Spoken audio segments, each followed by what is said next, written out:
안녕하십니까. 제 채널을 사랑해주시는 시청자 여러분, 열정의 스포츠 해설가 김준석입니다. 자, 오늘은 빛나는 승리의 역사를 이야기하는 시간이 아닙니다. 대신 우리가 함께 파헤쳐봐야 할 하나의 사건, 제 입에서 이 말이 절로 터져나오게 만드는 그런 이야기를 해볼까 합니다. 정말 믿기지 않아요. 자, 한번 상상해 보십시오. 여러분이 응원하는 국가대표팀이 월드컵 본선 진출의 꿈을 바로 눈앞에서 놓쳤습니다. 무려 6회 연속 본선 진출 실패. 수억 명 팬들의 기대는 산산조각이 났고 깊은 절망감에 빠져 있습니다. 그런데 이미 모든 것이 끝난 뒤에 치러지는 그야말로 소아시합에 불과한 마지막 경기에서 경기 종료 직전 얻어낸 페널티킥으로 간신히 1-0 승리를 거둡니다. 바로 그 순간 선수들은 마치 월드컵 우승 트로피라도 들어 올린 것처럼 유니폼을 벗어 던지며 광란의 세리머니를 펼칩니다. 여러분, 이게 대체 무슨 코미디 같은 상황일까요? 네, 이것이 바로 지금 중국 축구 대표팀에서 벌어지고 있는 현실입니다.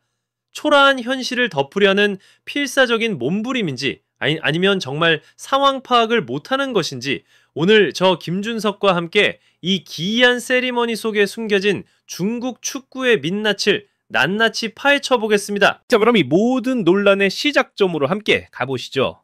때는 2026 북중미 월드컵 아시아 3차 예선 C조의 마지막 10차전 중국 충칭에서 중국과 바레인이 맞붙었습니다.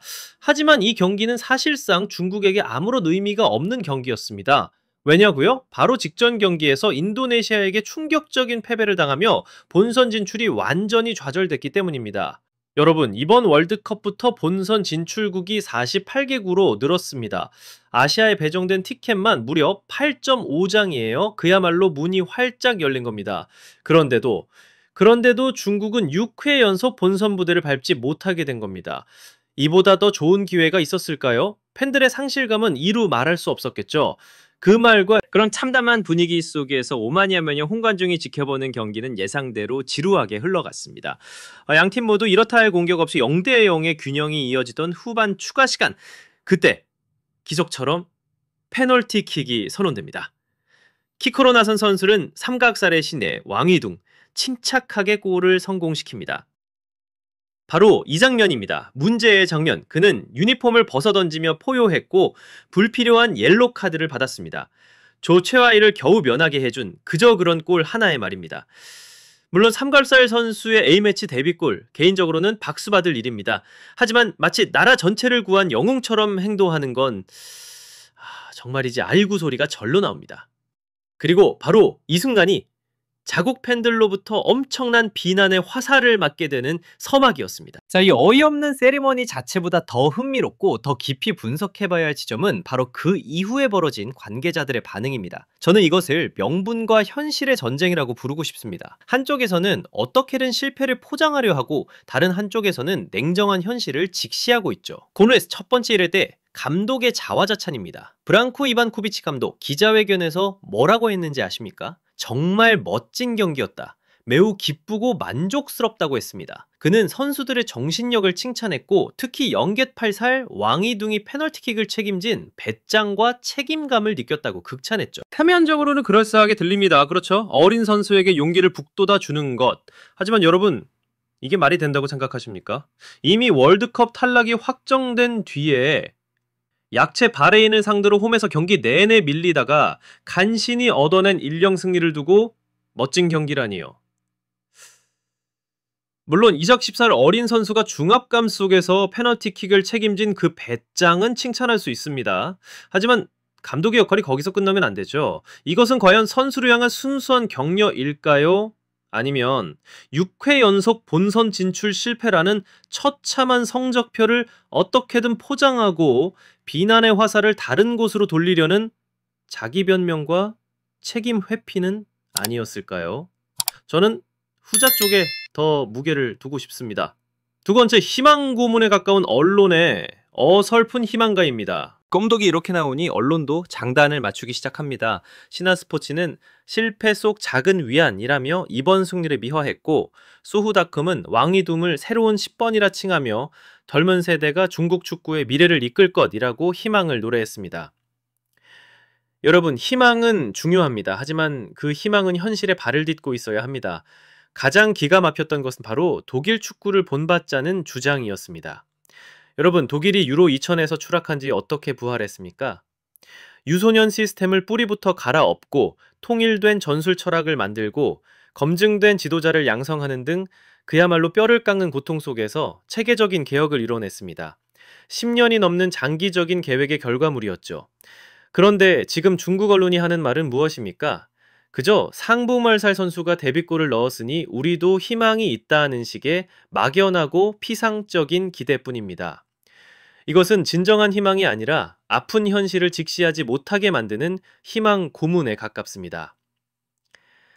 그리고 세 번째, 가장 중요한 진실의 목소리. 바로 냉담하고 분노한 팬심입니다. 하지만 감독과 언론이 이렇게 한 목소리로 정신 승리를 외칠 때 이 모든 것을 날카롭게 꿰뚫어보고 있던 사람들이 있었습니다. 바로 자신의 돈과 시간을 써가며 경기장을 찾았던 진짜 주인인 팬들입니다. 그들의 입에서는 미화나 변명이 아닌 날 것 그대로의 진실이 터져 나왔습니다.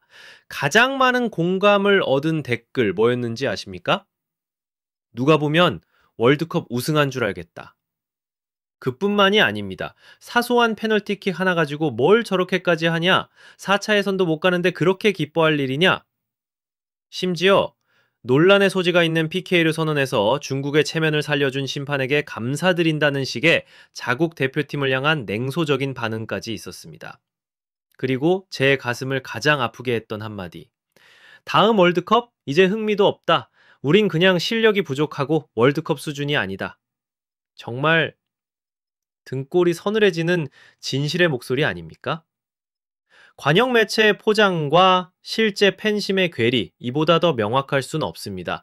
이것이 바로 지금 중국 축구가 마주한 진짜 현실입니다. 자, 그리고 바로 이 지점에서 우리는 아하! 하고 무릎을 치게 되는 이 문제의 가장 깊은 본질과 마주하게 됩니다. 여러분, 중국 축구의 문제는 한 선수의 기술이나 한 경기의 전술에 있는 것이 아닙니다. 바로 여기 정신과 태도의 문제입니다. 제가 진단하는 중국 축구의 가장 큰 병폐는 바로 평범함에 대한 용인, 그리고 현실을 직시하지 못하는 무능함입니다. 그들은 위대한 승리를 자축한 것이 아닙니다. 그저 최하위를 면했다는 사실에 안도했을 뿐입니다.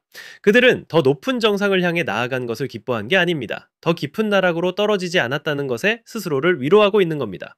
이것이야말로 실패 속에서 피어나는 가장 위험한 자기만족이자 무서운 정신적인 병폐입니다. 여러분, 기억하십시오. 스스로 낮은 기준을 세우고 그것을 달성했다고 축하하기 시작하는 순간 더 높은 곳을 향한 도전은 영원히 멈추게 됩니다. 자, 그렇다면 이처럼 현실을 외면하고 낮은 기준에 만족하는 그릇된 태도는 과연 어떤 결과를 낳게 될까요? 그렇습니다. 바로 출구 없는 악순환의 시작입니다. 감독은 세대 교체를 부르짖고 언론은 4년 뒤를 기약하자며 희망을 이야기합니다. 하지만 여러분, 정신이라는 토대 자체가 썩어 문드러졌는데 그 위에 어떻게 튼튼한 미래를 지을 수 있겠습니까? 그들을 시작부터 스스로를 과대평가했습니다.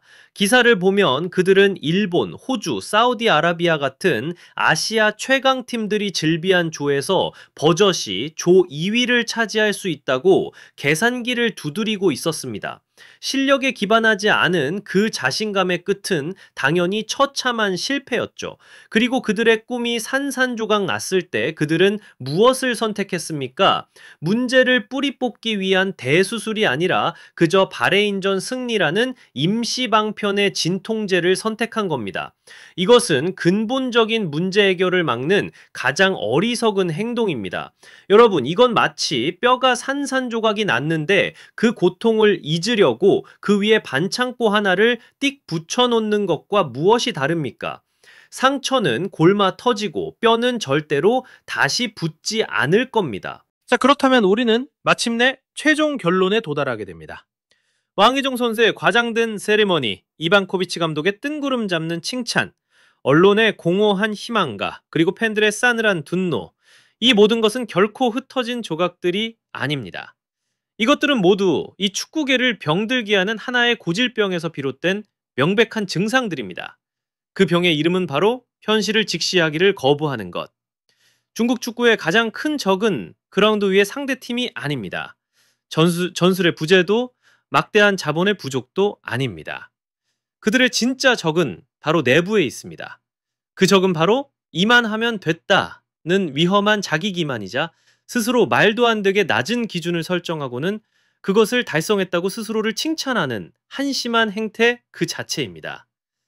그들은 가장 기본적인 사실을 잊었습니다. 정상급 스포츠의 세계에서는 2등을 위한 시상대도 우승컵도 없다는 것을, 그리고 이미 탈락한 경주에서 꼴찌를 면했다고 해서 그 누구도 당신의 목에 메달을 걸어주지 않는다는 이 냉엄한 현실을 말입니다. 오늘 우리가 함께 살펴본 이 중국 축구의 이야기는 비단 그들만의 이야기가 아닙니다. 이것은 축구를 사랑하는 우리 모두에게 매우 값비싼 교훈을 던져주는 타산지석과도 같습니다. 진정한 자부심이란 무엇일까요? 그것은 실패의 잿더미 속에서 이만하면 잘했다고 스스로를 위로하는 것에서 오지 않습니다. 진정한 자부심은 끝없이 노력하고 결코 평범함에 안주하지 않으며 언제나 가장 높은 기준을 향해 스스로를 채찍질하는 그 과정 속에서 피어나는 것입니다. 네, 이것이 바로 우리가 자부심이라는 단어의 가치를 지키고 현실에 결코 안주하지 말아야 하는 이유입니다. 네, 오늘 저 김준석의 분석은 여기까지입니다. 여러분께서는 중국의 이번 세리머니와 그들을 둘러싼 이 모든 이야기에 대해 어떻게 생각하십니까? 이것이 과연 그들의 정신적인 붕괴를 보여주는 신호탄일까요? 여러분들의 날카로운 의견을 아래 댓글로 남겨주십시오. 그리고 오늘의 영상이 흥미로우셨다면 좋아요와 구독, 알림 설정까지 잊지 마시기 바랍니다. 여러분의 참여가 더 좋은 콘텐츠를 만드는 가장 큰 힘이 됩니다. 시청해주셔서 감사합니다. 다음 시간에 다시 뵙겠습니다.